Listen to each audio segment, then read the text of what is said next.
have Professor Gautam Sinha, Director IIM Kashipur with us. Good afternoon, sir. We welcome you to Business Highway, an interactive series by IIM Kashipur, and we hope that you enjoy the discussion inside. Sir, what according to you is the significance of such events held by institutes considering the present industrial scenario? After all, the whole purpose of an IIM is to train management graduates for the industry. The first purpose that these kind of events fulfill is to bring the industry and the academia together on a common platform and bring out current issues to be discussed. It clarifies the stand of both parties or understanding of both parties on a common platform. The students gain from the discussion.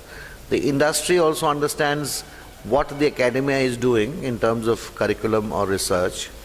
And industry, by that interaction, we are also able to understand what are the expectations of the industry. And maybe some of them we can address through research, some through collaboration, and maybe even help from the industry to bring in the latest from the industry into the curriculum in terms of guest lectures.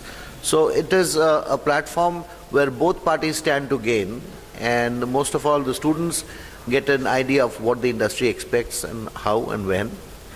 So with these the objectives in mind, we have these conferences from time to time. So what according to you are the current expectations of the industry and what should be included in the curriculum in order to equip the students to face these challenges head on? I think that answer is best given by the industry representative. Now once we have collected the ideas from the industry and what needs to be done, then we can also sit down and discern out of which can be actually put into the curriculum, which is of importance and in some order of priority. Obviously we cannot address all the issues that industry wants at the time given the limitations that we have.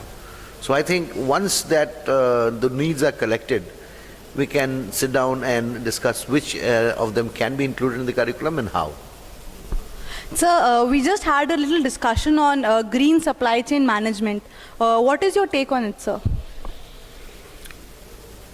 It falls very much within our stated mission and vision of fostering sustainability. Green is the other name of something which is sustainable by the environment. So the whatever the outcome, the output of the seminar are, some of them are known, some are new concerns. So hopefully we will try to undertake research on some of them, and others will fulfill the need through industry interactions. Sir, we thank you for your time and we hope that you have a good discussion in the next session, sir. Thank you so much, sir.